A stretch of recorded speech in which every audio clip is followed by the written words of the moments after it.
Lebar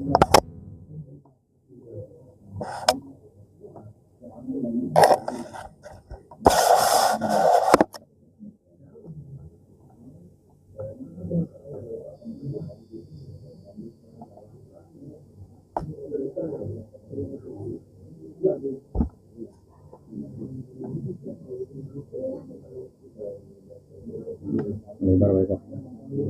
Lebar layarnya, jadi dibener-benerin.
Baik.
A'udzubillahi minasyaitonirrajim. Bismillahirrahmanirrahim. Assalamualaikum warahmatullahi wabarakatuh.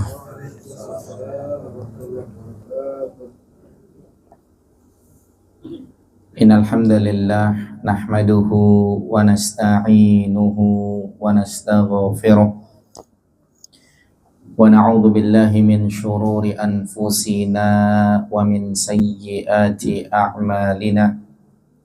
Man yahdihillahu fala mudilla lah wa man yudlilhu fala hadiya lah.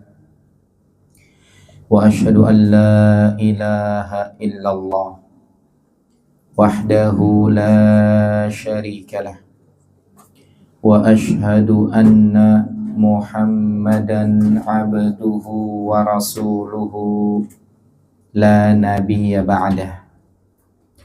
Fa inna asdaqal hadisi kitabullah wa khairal huda Muhammad sallallahu alaihi wasallam wa syarral umuri muhdasatuha wa kullu muhdasatin bid'ah وكل بدعة ضلالة وكل ضلالة في النار. Para jamaah yang dimuliakan oleh Allah Subhanahu wa taala, pada kesempatan malam hari ini, hari Selasa tanggal 6 Rabiul Awal tahun 1448 Hijriah atau 18 Agustus 2026, kita melanjutkan kajian kitab Intisari Aqidah Ahlus Sunnah wal Jamaah bersama dengan guru kita Asy-Syaikh Abdullah bin Abdul Hamid Al-Asari Hafizahullah. Melanjutkan pertemuan yang sebelumnya, pembahasan kita pada kesempatan kali ini adalah di halaman 172. Ini lanjutan pembahasan dari halaman 170, yaitu Ahlus Sunnah wal Jamaah, mereka percaya dengan karomah para wali. Jadi termasuk prinsip akidah Ahlus Sunnah wal Jamaah, mereka percaya dengan karomah para wali.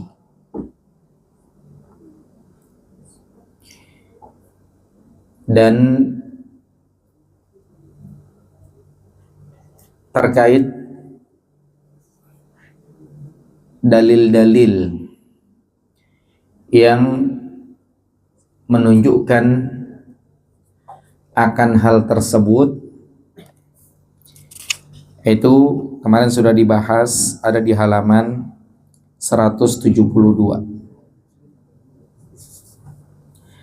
Ada dalil Quran surat Yunus ayat 62 sampai dengan ayat 64. Ya Allah berfirman, ala inna awliya Allahi la khawfun alaihim wa lahum yahzanun alladzina amanu wa kanu yattaqun lahumul bushra fil hayatid dunya wa fil akhirah la tabdila li kalimatillah dzalika huwal fawzul azim.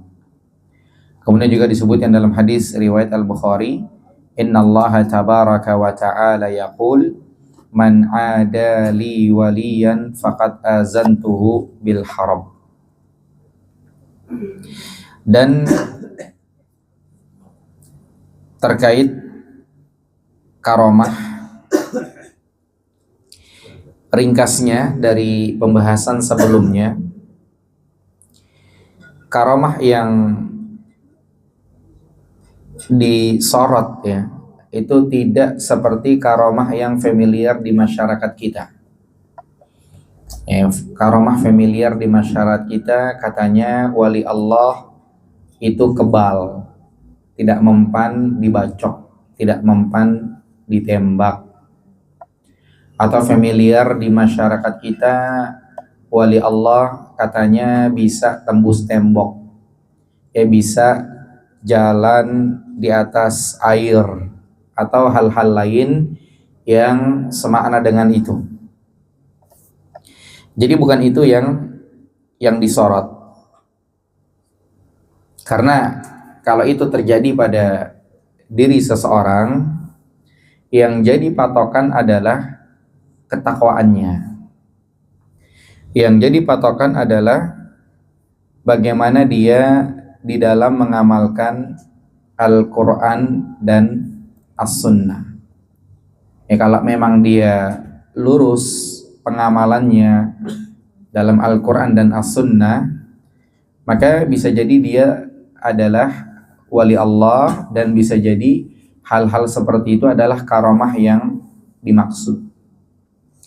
Ya kan, tapi kalau dia ternyata tidak sesuai dengan Al-Quran dan As-Sunnah, cara beragamanya berbeda dengan Nabi Muhammad sallallahu alaihi wasallam, maka seperti ini adalah istidraj. Itu bukan karamah.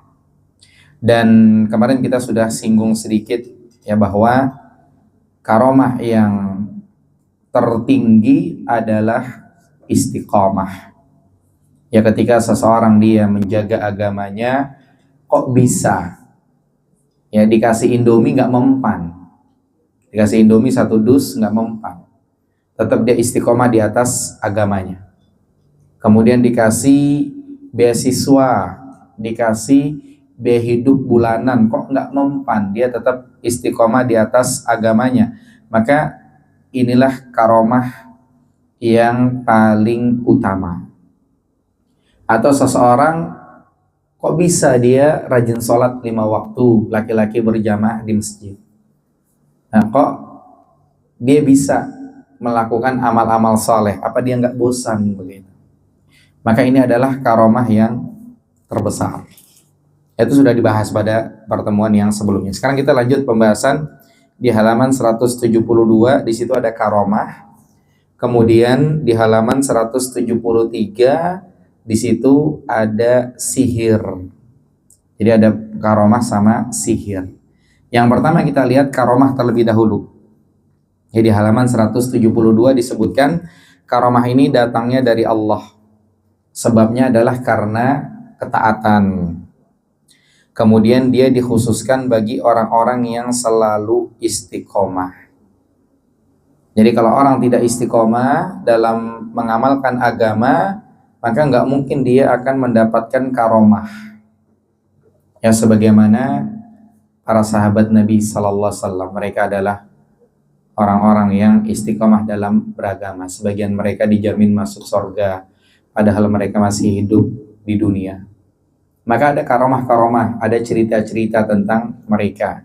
Seperti kemarin kita cerita tentang kisahnya Umar bin Khattab radhiyallahu anhu. Ya, ketika sedang berkhutbah, tahu-tahu kayaknya khutbahnya nggak nyambung. Umar mengatakan, ya Sariyatul Jabal, ya Sariyatul Jabal, seperti itu. Wahai para pasukan, semuanya naik gunung, karena ternyata itu solusi untuk supaya menuju kemenangan atau yang semakna dengan itu. Dan Umar berbicaranya di situ tapi kedengarannya di sana. Ini karomah, dan kita tahu Umar adalah orang saleh. Kemudian Umar ini termasuk 10 orang yang dikabarkan masuk surga. Atau mungkin ada cerita seperti cerita Imam Syafi'i rahimahullah kalau tidak salah. Jadi ketika ada yang kesurupan jin, datang orang ya, minta ruqyah, kata Imam Syafi'i suruh bawa sendalnya dia. Ya? Imam Ahmad bin Hambal. Nah, berarti Imam Ahmad bin Hambal. Ya, Imam Ahmad bin Hambal ketika datang orang minta ruqyah suruh bawa sendalnya. Orang kesurupan kan jinnya bisa ngomong. Kalau pernah ngelihat orang kesurupan, ada kesurupan yang jinnya bisa ngomong. Dilihatin sendalnya Imam Ahmad rahimahullah, jinnya pergi. Sampai satu hari Imam Ahmad rahimahullah meninggal dunia, dilihatin sendalnya, kata jinnya udah meninggal Imam Ahmad. Gitu. Ya seperti ini kok bisa jin takut sama sendalnya Imam Ahmad rahimahullah. Ya ini karomah. Dan diketahui Imam Ahmad itu siapa begitu kan, seperti itu. Nah di sini dibawakan dalil Quran ya, surat Al-Anfal ayat 34. Ya Allah berfirman, wa makanu awliya'ahu. Mereka bukanlah walinya, mereka bukan wali Allah. Inna awliya'uhu, sesungguhnya wali Allah itu adalah illal muttaqun, ya tidak lain dan tidak bukan kecuali orang-orang yang bertakwa. Walakinna aktsarahum la ya'lamun, akan tetapi kebanyakan mereka tidak paham. Ya taunya dikira ada apa namanya mungkin ya ustadz ceramah atau ada yang nyerang nggak mempan gitu kan. Padahal ustadznya itu misalnya menyelisihi sunnah Nabi Sallallahu Alaihi Wasallam. Islamnya beda dengan Islam Nabi Sallallahu Alaihi Wasallam. Dalam Islam Nabi tidak ada amaliyah seperti itu, sementara ustadz itu melakukan amaliyah yang itu, padahal tidak ada dalam Islam Nabi SAW. Cuman karena kejadian ya Allah menakdirkan dia selamat, ada yang menyerang tiba-tiba begitu kan, langsung orang membahasakannya karomah, karomah, karomah. Padahal nggak mesti. Ya, itu memang Allah selamatkan, ya bukan serta merta berarti karomah, karena karomah patokannya adalah orang-orang yang bertakwa. Dan di antara bentuk takwa adalah menjalankan perintah berdasarkan ilmu supaya masuk surga, meninggalkan larangan berdasarkan ilmu supaya selamat dari neraka. Sementara ini Ustadz mungkin ada paham-paham akidahnya yang menyimpang, atau ada paham-paham amaliyahnya yang menyimpang. Kemudian ada kejadian Ustadz ini diserang lagi ceramah tapi selamat, tapi orang membahasanya karomah. Ini tidak tepat, yaitu bukan patokan. Nah, di sini kita lagi meluruskan pemahaman karomah, ya pemahaman karomah. Atau ada ya salah seorang ya ustadz juga yang katanya rumahnya sudah dibidik sama sniper. Jadi ketika nyampe ke kamarnya itu kacanya bolong dikit. Nih kalau saya sebut namanya langsung tahu semuanya itu. Jadi adalah ceritanya seperti itu. Kemudian orang membahasnya karomah, karomah, karomah. Padahal ustadz ini siapa begitu kan? Kalau memang ustadz ini adalah seperti yang disebutkan dalam Quran surat Al-Anfal ayat 34, berarti memang karomah. Tapi kalau tidak, ya ini hanya Allah yang menyelamatkan sudah. Karena dalam hadis sahih Nabi SAW mengatakan ya, seandainya orang-orang itu berkumpul ingin memberikan manfaat kepadamu, mereka tidak bisa memberikan manfaat kecuali hanya sebatas yang Allah takdirkan. Sebaliknya, kalau orang-orang berkumpul ingin mencelakakanmu, mereka tidak bisa mencelakakanmu kecuali hanya sebatas yang Allah takdirkan. Jadi kita mah jangan takut sama orang, asal kita istiqomah ya lanjut aja. Seperti itu. Insya Allah Allah akan menolong kita, karena dalam ayat Allah katakan intan surullah yansurkum. Ya kalau kalian menolong Allah, Allah akan menolong kalian. Kalau kalian menolong agama Allah, Allah akan menolong kalian. Seperti itu. Ini yang pertama, karomah. Kemudian yang kedua, sihir. Atau dalam bahasa Arab bilangnya sya'wazah. Sihir atau sya'wazah. Nah, kalau sihir ini datangnya dari setan. Ini sihir yang asli ya. Ada sihir permainan ya, ada sihir permainan. Karena sihir itu kan membalikkan pandangan mata. Kayak contoh, Nabi SAW mengatakan inna minal bayani la sihra dalam hadis sahih. Sesungguhnya sebagian penjelasan itu termasuk sihir. Datang orang ya pengen minjem duit sama kita, pengen ngutang dia, pas kita tagih galakan dia gitu ya. Kemarin ketika kita kasih, kenapa? Kita kesihir sama dia, kita kasihan lihat dia ini seperti itu. Maka sihir ini kalau asli ya sudah itu dari setan. Nah, tapi kalau palsu ya dikondisikan mungkin trik sulap atau yang lainnya begitu. Nah, di sini sihir asli nih datang dari setan. Kayak contoh ya kita lihat di film-film itu ada orang bisa terbang pakai sapu gitu ya. Itu asli itu. Di sebagian tempat, di sebagian negara, di sebagian wilayah mungkin ada 1-2 yang asli bisa. Tapi itu perbuatan kufurnya sudah kufur tingkat tinggi. Ya, karena di sini disebutkan sihir itu datang dari setan karena perbuatan kufur dan maksiat. Dan dikhususkan bagi orang-orang yang sesat. Jadi bisa terbang itu bantuan setan itu asli. Kayak apa? David Copperfield itu masih hidup atau udah mati? Masih hidup. Ya, saya lihat di filmnya itu atau saya lihat kabarnya itu bisa terbang di atas laut gitu kan. Kalau memang trik ya mungkin ada yang bantu tali apa gitu. Tapi kalau memang beneran bisa terbang itu beneran. Kalau memang dia pengabdiannya kuat sama jin sama setan gitu ya. Kita nggak tahu ya kalau memang kan ada ya kayak film-film Spider-Man, film apa gitu yang gitu kan memang ada trik shootingnya. Ini kita bicara kalau seandainya trik shooting ya sudah langsung. Tapi kalau memang asli, ya kalau memang asli itu bantuan setan, gitu. Dan kita tahu kan dia bukan seorang muslim gitu kan, seperti itu. Jadi sihir ini datang dari setan, karena perbuatan kufur, maksiat, dan dikhususkan bagi orang-orang yang sesat. Saya pernah cerita ada teman yang di Makkah itu, dia cerita ada penangkapan dukun di hotel Makkah kalau nggak salah itu. Dukun itu terbang dari hotel lantai berapa gitu, terbang. Yang nangkap ini bukan polisi lalu lintas ya, atau polisi pengamanan, bukan. Ini polisi namanya Hay'ah Amar Ma'ruf Nahi Munkar. Polisinya polisi kiai gitu kan. Sehingga itu polisi dia baca doa-doa, kemudian dukunnya itu, tukang sihirnya itu jatuh, langsung meninggal, langsung mati, seperti itu. Karena kalau nggak salah di Arab Saudi itu menegakkan hukum Islam, hukuman bagi dukun, hukuman bagi tukang sihir ini dibunuh kalau tidak salah. Karena hitungannya termasuk orang yang melakukan pengrusakan di bumi. Nah, di sini sihir dari setan dibawakan dalil Quran surat Al-An'am ayat 121. Ya, Allah Subhanahu wa taala berfirman, "Wa innasyayatin", ya sesungguhnya setan-setan itu layuhuna ila auliyaihim. Layuhun, ya, memberikan wahyu, tapi maksudnya memberikan bisikan-bisikan.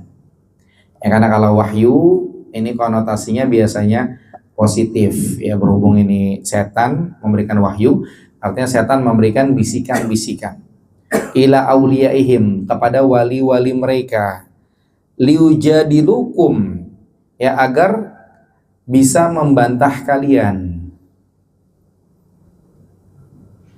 Jadi kadang-kadang ada orang ngomongnya jago gitu ya. Kita udah ngomong cakep-cakep, pakai dalil, masih aja dibantah sama dia. Dan bantahan dia, banyak orang yang terkontaminasi, banyak orang yang terprovokasi. Emang tuh setan tuh orang gitu ya. Sehingga dia ingin bantah kita. Padahal kita bawa dalil Quran, Sunnah, udah sahih, udah benar, tapi ya dia masih bantah terus. Seperti ini jalan ceritanya. Wa in ata'tumuhum, kalau kalian nurutin mereka, innakum lamusyrikun. Nah, berarti kalian telah melakukan kesyirikan. Kenapa dibilang telah melakukan kesyirikan? Ya, karena ngikutin mereka seperti ngikutin Allah. Ini sama kasusnya seperti ayat Quran. Ya, Allah mengatakan, ya, ittakhadhu ahbarahum wa ruhbanahum arbaban min dunillah. Ya, mereka menjadikan pendeta-pendetanya, rahib-rahibnya sebagai tuhan-tuhan selain Allah.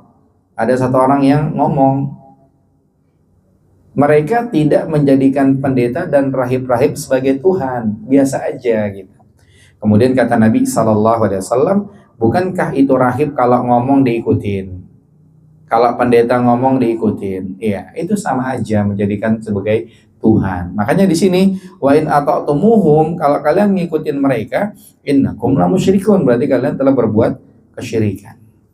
Nah, cuma di sini terkait pembahasan ya tadi, setan memberikan wahyu, memberikan bisikan-bisikan kepada wali-walinya.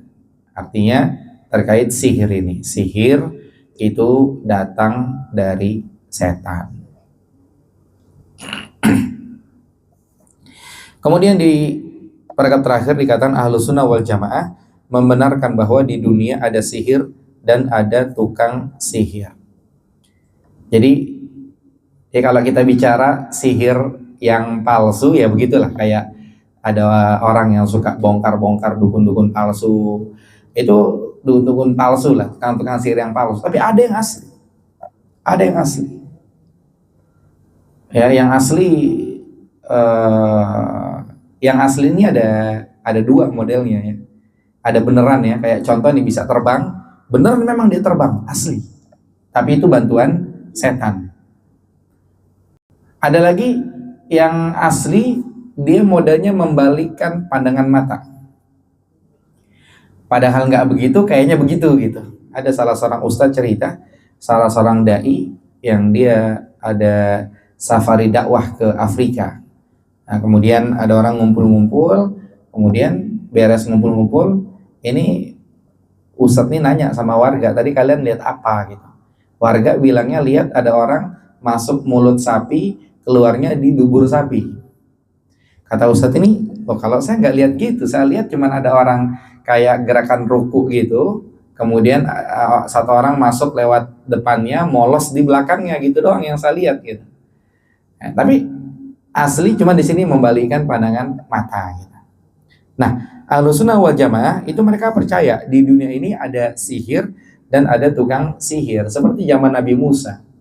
Zaman Nabi Musa itu kan viral ilmu-ilmu sihir. Sama seperti sekolah-sekolah sihir yang sempat viral di TV-TV atau di medsos gitu ya. Kalau memang itu beneran, ya Ahlussunnah percaya sama sihir-sihir itu ada, Ahlussunnah percaya. Ada tukang sihir, iya. Nah, di catatan kaki di nomor 98 nih di akhir halaman 173. Itu dikatakan Ibnu Qudamah Al-Maqdisi rahimahullah itu menyampaikan sihir adalah buhul. Ya, sihir adalah mantra. Sihir adalah ucapan. Ya, gara-gara orang itu ngomong kemudian tersihir, ada. Kemudian ada mantra-mantra. Kemudian ada lagi buhul-buhul. Yang prakteknya bisa dilakukan dengan berkomat kamit dengan ucapan atau mungkin menuliskannya di buhul-buhul itu, atau berbuat sesuatu yang dapat memberikan pengaruh pada badan atau hati. Ya kayak yang kita lihat ya, nggak tahu benar nggak tahu enggak ya, kayak boneka ditusuk-tusuk sana kesakitan gitu kan. Jadi sesuatu yang dapat memberikan pengaruh pada badan atau hati. Nah, orang yang disihir atau bahkan akalnya secara tidak langsung itu bisa kena efek badannya atau hatinya atau akalnya itu.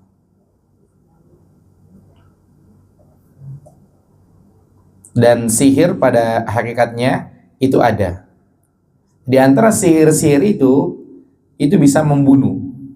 Ada sihir yang bisa membunuh. Ada satu orang dia disihir itu orang kayaknya salah ruqyah gitu ya.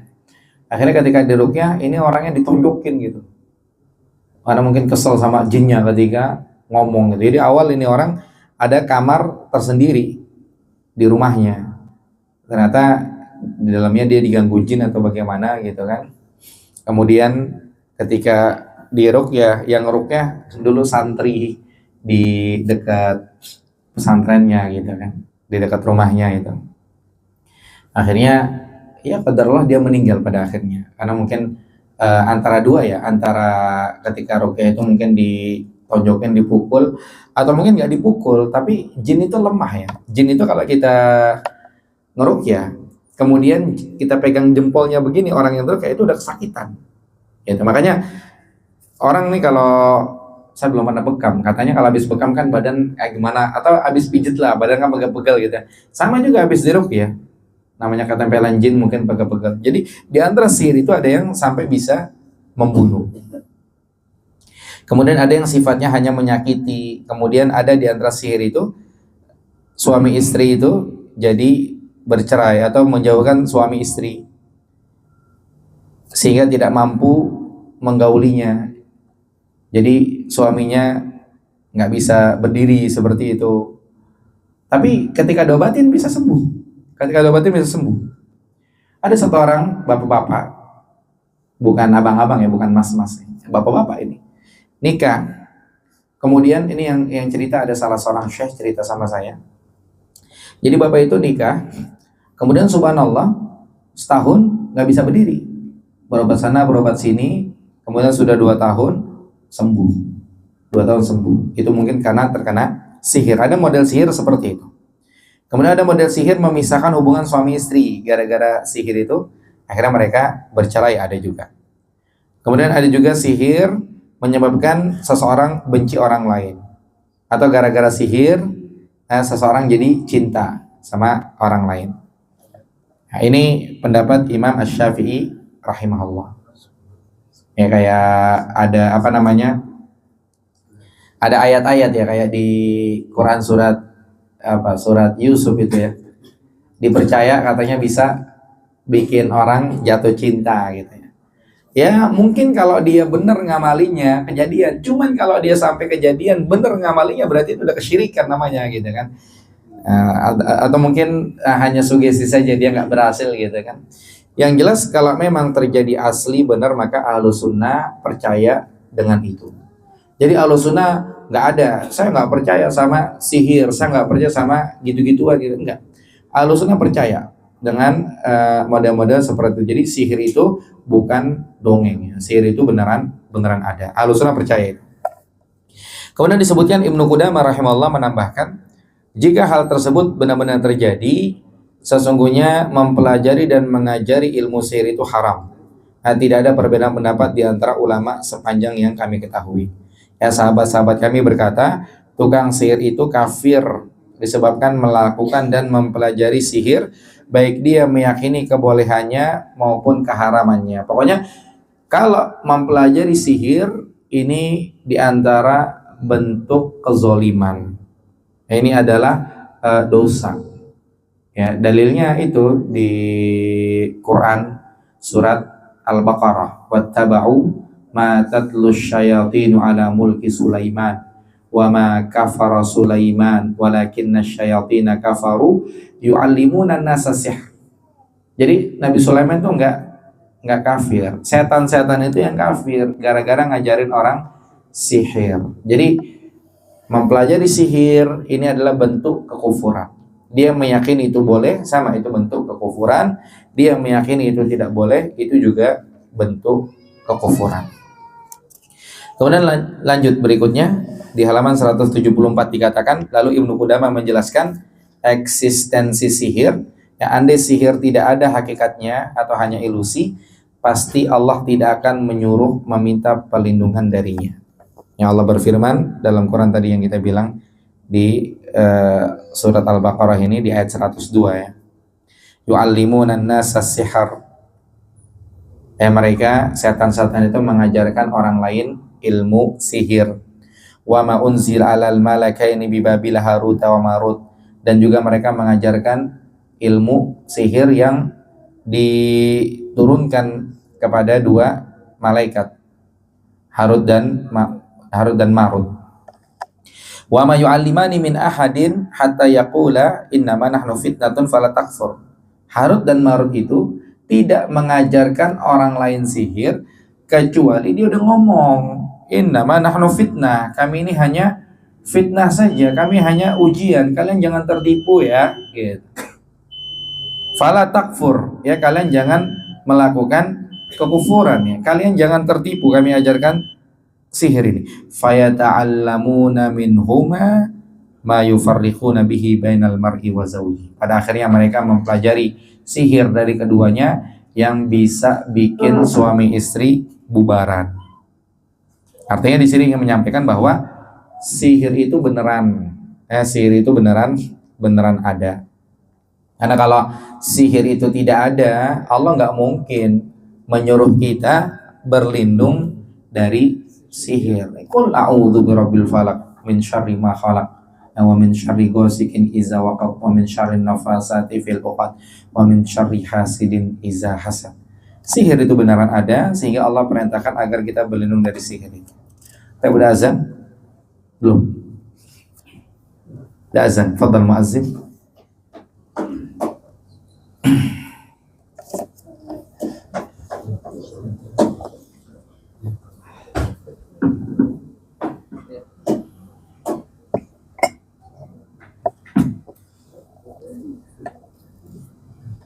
Allahu Akbar, Allahu Akbar, Allahu Akbar, Allahu Akbar. Asyhadu an la ilaha illallah. أشهد أن لا إله إلا الله أشهد أن محمدا رسول الله أشهد أن محمدا رسول الله حي على الصلاة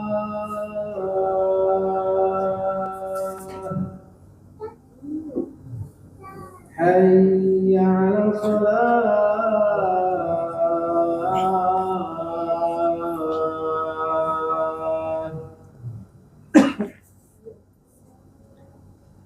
حي على الفلاح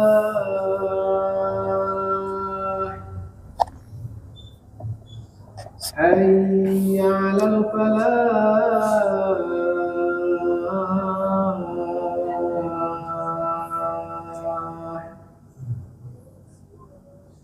الله أكبر الله أكبر لا إله إلا الله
Bismillah, kita lanjutkan di halaman 174. Dibawakan dalil yang pertama Quran surat Yunus ayat 80. Ya Allah berfirman, falamma ja'as saharatu, yang ketika tukang-tukang sihir itu datang. Berarti ini sebagai dalil ahlu sunnah percaya tukang sihir itu memang beneran ada. Sama juga Quran surat Al-A'raf ayat 116. Allah berfirman, waja'u bisihrin azim. Ya, mereka menghadirkan sihir yang dahsyat. Mereka menghadirkan sihir yang menakjubkan. Mereka menghadirkan sihir yang hebat. Ini sebagai dalil ahlu sunnah percaya sihir hebat itu ada. Tapi di depan mata kita, di sekitar kita tinggal mungkin tidak ada. Berarti kan ini pertanda bagus ya. Wilayah kita tinggal kan wilayah sehat berarti gitu kan. Tapi kalau wilayah tempat kita tinggal banyak sihir merajalela ya berarti kan wilayah kita wilayah penyakitan ya, wilayah kotor gitu. Nah seperti di beberapa tempat itu mereka biasa serang-serangan sihir itu kalau udah malam ada api terbang apa gitu. Di sebagian tempat kan biasa begitu. Berarti kan wilayahnya wilayah wallahu alam ya, mungkin bahasanya wilayah dimurkai atau wilayah yang nggak berkah atau gimana, wallahu alam. Karena kesyirikan ini dosa terbesar. Ya dosa terbesar adalah kesyirikan yang bentuk kekufuran sihir. Kemudian dalam Quran surah Al-Baqarah ayat 102, walakinna syayatina kafaru. Ya setan itu yang kafir. Yu'allimuna nasa sihar, ngajarin orang-orang sihir. Setan ini minal jinnati wan nas. Setan dari golongan jin dan manusia. Ada setan-setan yang ngajarin sihir, golongan jin, begitu juga golongan manusia. Ini sebagai dalil sihir itu beneran ada. Tukang sihir itu beneran ada. Jadi bukan dongeng begitu. Kemudian yang berikutnya disampaikan, ya hanya saja sesungguhnya para tukang sihir itu tidak bisa memberikan mudarat terhadap seorang pun kecuali dengan izin atau atas kehendak Allah. Sebagaimana dalil Quran surah Al-Baqarah ayat 102, "Wa ma hum bidarrina bihi min ahadin." Mereka nggak bisa nyakitin seorang pun. Mereka nggak bisa memberikan mudarat kepada seorang pun illa biiznillah, kecuali atas izin dari Allah. Wa yata'allamun, dan mereka mempelajari sesuatu ma yadurruhum wa la yanfa'uhum. Mereka mempelajari sesuatu yang mencelakakan mereka dan tidak memberikan manfaat kepada mereka. Jadi jangan dipikir orang jago sihir itu untung gitu, enggak. Ya kan ada cerita-cerita orang pengen tobat, pengen lepas dari sihirnya susah. Ya ujiannya berat. Cuman demi hijrah mau nggak mau harus tahan banting.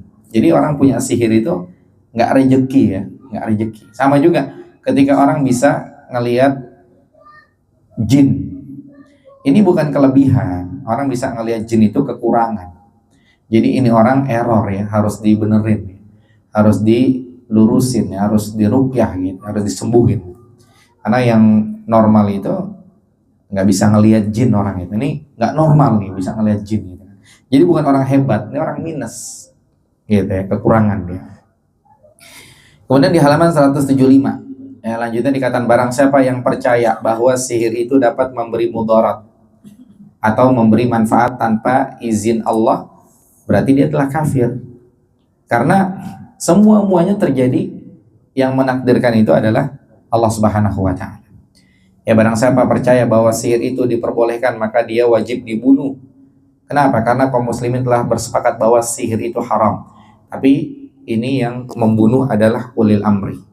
Ya bukan kita lagi ngobrol-ngobrol sama orang, tahu-tahu dia bilang sihir boleh, main tusuk pesok aja gitu kan. Pembunuhan itu bahaya. Nggak seperti itu. Akan tapi nanti ini dilaporkan kepada ulil amri, kemudian diproses hukum, pada akhirnya dijatuhin hukuman yang dimaksud. Ya sudah, siapa yang berani ngelawan sama ulil amri gitu kan. Kalau sipil orang biasa, ntar yang ada malah kerusakan. Nanti dibunuh, balas lagi, nggak beres-beres urusan gitu.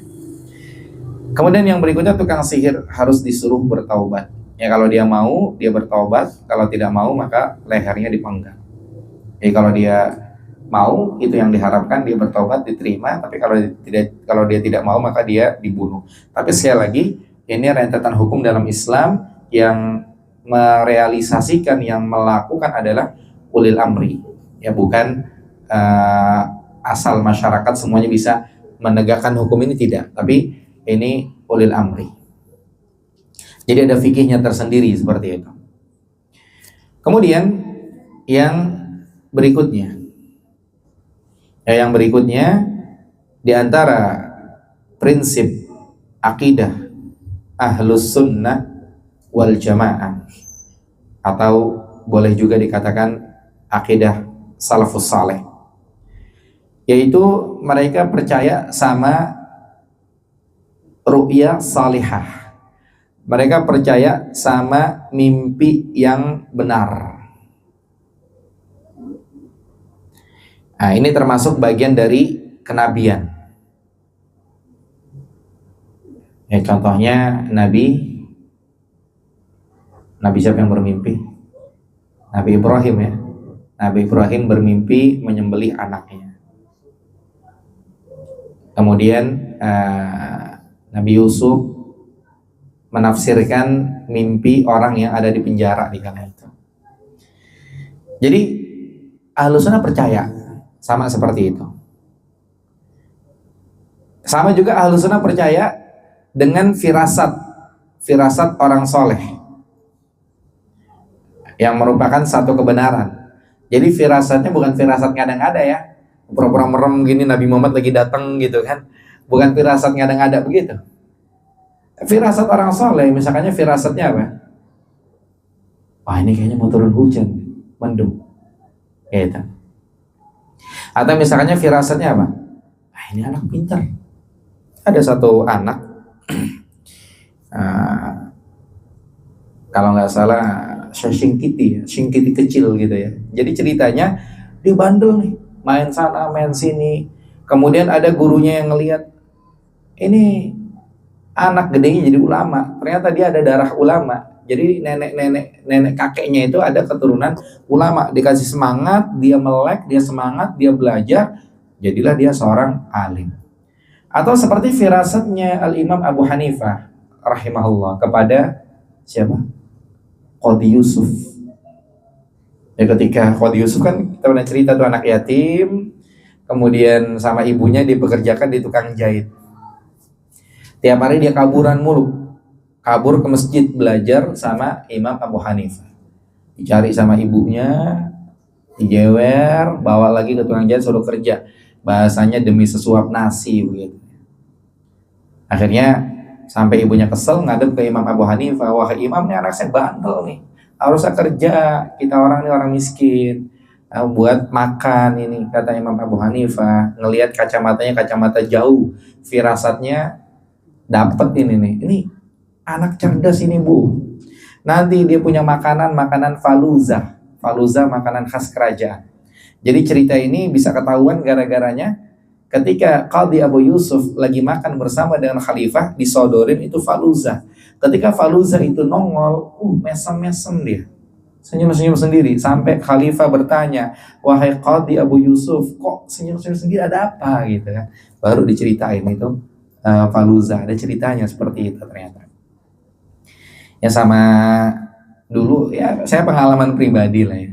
Dulu waktu saya kecil ada syekh-syekh datang dari Arab, makanya nasi mandi kambing, kayaknya enak banget, wah kita bisa beli nggak ya? Waduh, dulu kayaknya susah gitu kan. Subhanallah. Ya seiring berjalannya waktu Allah kasih kemudahan, bisa juga kita makan nasi mandi kambing juga sekarang kalau mau gitu kan. Mudahan dari Allah Subhanahu wa Ta'ala. Yang jelas Ahlu Sunnah percaya sama ru'yah salihah, mimpi yang benar. Ahlu Sunnah percaya sama firasat-firasat orang beriman. Ya kayak orang beriman mungkin ya, masalah dunia lah, mungkin dia lagi ada urusan kerjaan, dia dapat firasat, wah ini kayaknya goal nih insya Allah. Jadi beneran begitu. Jadi nggak gara-gara begitu, wah ente syirik ente nih, orang gitu-gitu, enggak ada masalah. Sama seperti ketika seorang ahlu sunnah dia melakukan tawasulan yang dibolehkan. Di antara tawasulan yang dibolehkan, minta doa sama orang soleh yang masih hidup. Ketemu sama temannya di masjid, kemudian dia bilang apa? Dia bilang besok dia mau safar, tolong doakan ya, mudah-mudahan perjalanan sampai balik lagi selamat.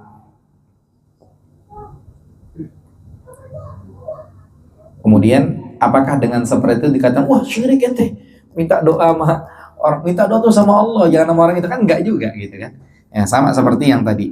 Jadi Ahlus Sunnah percaya dengan mimpi yang benar, kemudian percaya juga dengan firasat-firasat yang benar. Nah, beberapa waktu yang lalu ada yang nanya sama saya, katanya ada seorang bermimpi dia ketemu sama mbah-mbahnya yang udah meninggal. Ya katanya mereka minta dibadalin umroh atau dibadalin haji. Yang ditanyakan adalah boleh nggak badal umroh badal haji? Saya bilang enggak lah. Kenapa? Karena agama kita itu adalah agama wahyu, agama dalil, agama ilmu, bukan agama mimpi. Ya kalau mau nurutin dagang mah saya bisa dagangan umroh gitu kan, dagangan haji, wah iya tuh harus tuh bu gitu, lewat saya gitu, bisa jadi. Cuman kita ini kalau kita menjawab ilmu agama harus amanah, harus adil. Gak boleh kita ngambil keuntungan di situ mentang-mentang kita doyan begituan ya. Seperti cerita-cerita ada ziarah-ziarah yang di sana udah ada timnya, kemudian nyari keuntungan per kepala sekian, nggak seperti itu. Kalau syirik bilang syirik gitu kan. Maka mimpi-mimpi model kayak begitu nggak benar, ya nggak benar. Jadi itu hanya bunga tidur lah, bunga tidur. Jangan dipikir datang kemudian minta dibadalin apa kemudian kita lakukan, enggak. Jadi kita sekarang bicaranya bukan itu, tapi kita bicaranya apa hukum badal umroh, apa hukum badal haji. Itu baru dijelaskan secara dalil. Tapi kalau mimpi dilakukan apa enggak, orangnya minta badal enggak. Sama juga ketika mimpi, katanya ketemu mimpi Nabi Muhammad. Mimpi ketemu Nabi Muhammad, terus diajarin baca doa-doa apa gitu kan.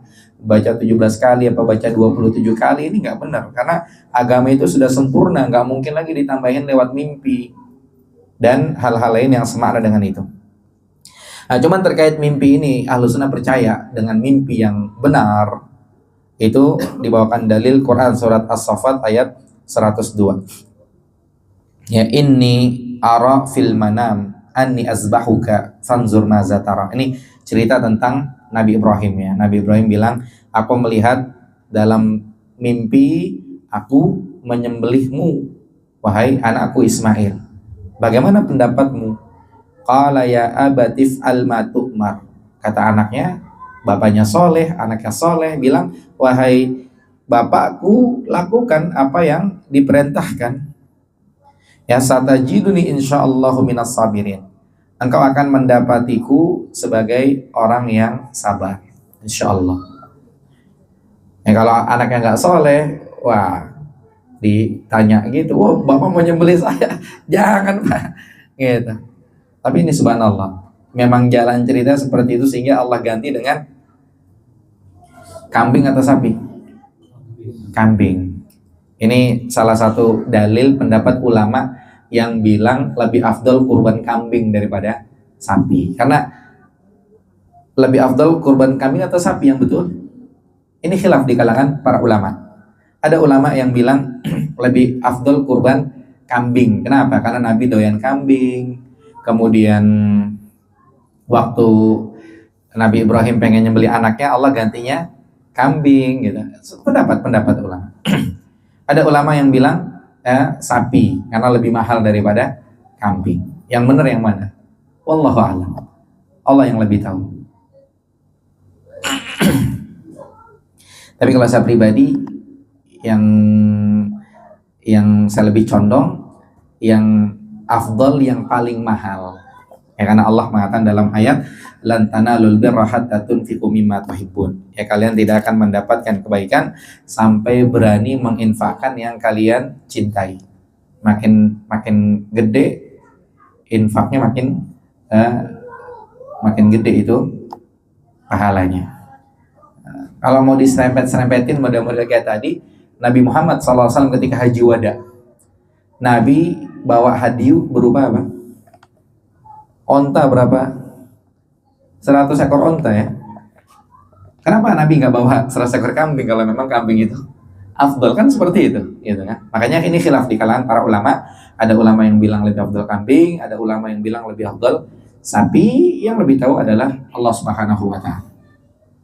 Ini kadang-kadang yang salahnya orang di masyarakatnya, sampai ngomong itu kata ustadz itu berarti ustadz itu dia nggak tahu ya. Ini nggak benar seperti itu. Ya, karena kita ini dalam dakwah hanya memaparkan dalil, hanya mengikuti dalil, hanya menjelaskan dalil. Ya, kita nggak perlu bahas-bahas ustadz itu ini. Oh padahal ustadz itu S1-nya di sini, S2-nya, S3-nya. Kok nggak ngerti? Nggak begitu pembahasannya. Ya nggak begitu. Jadi kita hanya cukup menyampaikan ini khilaf di kalangan para ulama. Ada sebagian ulama berpendapat ini, ada sebagian ulama berpendapat ini. Mungkin kalau mau ditambahkan yang lebih tahu adalah Allah, tapi kita lebih cenderung yang ini sebabnya karena begini, seperti itu. Jadi itu diantara bentuk keadilan yang pernah kita ingatkan dalam berdakwah. Wallahu a'lam. Kemudian yang berikutnya disampaikan dalil hadis Nabi sallallahu alaihi wasallam, hadis riwayat Bukhari. Nabi sallallahu alaihi wasallam bersabda, lam yabqa minan nubuwati illal mubasysyirat. Ya, kata Nabi sallallahu alaihi wasallam, lam yabqa. Ya, tidak ada yang tersisa. Minan nubuwah, ya, dari kenabian, illal mubasysyirat.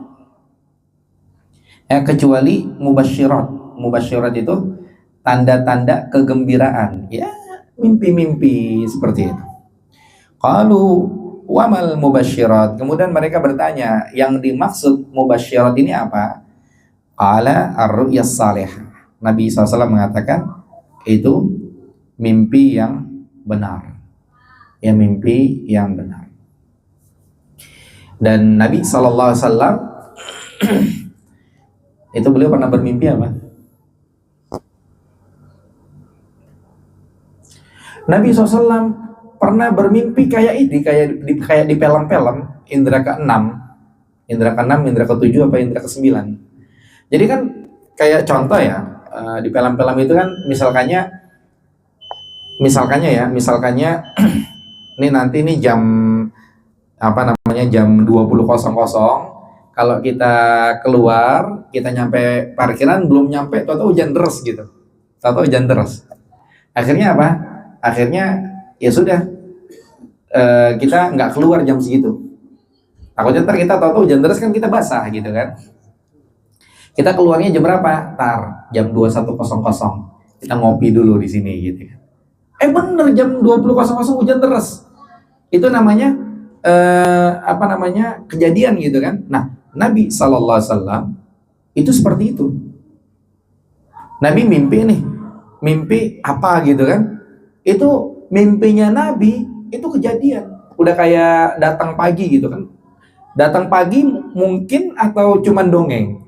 Pasti, karena sekarang kan lagi malam. Besok kan pagi pasti datang pagi gitu kan. Bukan dongeng. Itu Nabi bermimpi dan mimpinya itu 100% kayak begitu. Seperti itu. Nah, jadi kalau bahasa hadisnya Nabi itu bermimpi mislu falakis subuh. Ya seperti datang waktu subuh pasti datang. Gitu. Ini di antara wahyu ya, mimpi yang benar. Berarti ini lagi bahas mimpi sama firasat. Nanti dilanjutkan pada pertemuan berikutnya insyaallah. Sampai sini wallahu alam. Yang benar datang dari Allah Subhanahu wa taala, yang salah dari saya pribadi. Barakallahu fiikum wa sallallahu ala nabiyina Muhammad wa akhiru da'wana alhamdulillahi rabbil alamin. Sampai sini ada yang bertanya? Tumbal itu sihir tumbal. Sihir tumbal. Sihir pasti pakai tumbal. Ya, sekarang bukan masalah tumbalnya. Yang jelas sihir itu datang dari setan. Makin gede kufurnya, makin gede hasilnya. Makin gede pengorbanannya, makin gede benefitnya, begitu kan. Tapi yang jelas itu bentuk kekufuran. Masalah sihir tumbal apa itu cuma teknis doang kan, ujung-ujungnya sama hukumnya begitu. Wallahu a'lam. Di 70-an ada TV itu penontonnya 1.500 orang tuh hilang semua. Hilang ininya. Asli itu. Sampai sekarang itu baru ketemu. Ini sudah berapa tahun lalu, Bro? Ya, yang jelas ringkasnya Ahlussunnah mah percaya. Kalau memang itu terjadi benar, Ahlussunnah percaya. Ya, kayak contoh kita diceritain nih, saya sendiri kan saya baru dengar nih ya. Saya menyikapinya sebagai Ahlussunnah, ya percaya. Ya, percaya kalau memang itu benar terjadi. Ya, kalau memang tidak itu hanya cerita saja, ya sudah, kita enggak itu juga gitu kan. Tapi yang jelas kita di sini intinya saja. Intinya bahwa sihir itu dari setan. Sihir itu bentuk kekufuran, bentuk kemaksiatan. Ya makin gede kufurnya, makin gede benefitnya begitu ya. Jelas insyaallah ya. Wallahu a'lam. Masih namanya safety. Dan tadi saya kafir. Yang lebih hebat lagi tapi safety. Iya, artinya kalau kita mau sebut satu-satu gitu kan, ya sebetulnya itu bukan bahasan inti gitu kan. Cuman tadi yang kita sebut sebagian itu hanya sekedar contoh saja, dan memang intinya hukumnya haram ketika orang mempelajari sihir gitu. Nah, kalau kita minta satu-satu contohnya banyak, nanti ngasih contoh pengalaman gitu kan. Karena memang seperti yang kita bahas dari yang sudah-sudah, kayak contoh ada hadis 3 orang datang ke rumah Nabi, nanya-nanya masalah ibadah Nabi, dan seterusnya. Intinya kan pelajarannya bukan 3 orang ini siapa kan begitu. Nah, cukup insyaallah. Nih, yang lain nggak ada insyaallah. Baik, bisa ditutup ya. Nanti kita lanjutkan kalau ada kurang-kurang pada pertemuan berikutnya. Sampai sini kita tutup dengan doa kafaratul majelis. Subhanakallahumma wa bihamdika asyhadu an la ilaha illa anta astaghfiruka wa atubu ilaik. Assalamualaikum warahmatullahi wabarakatuh.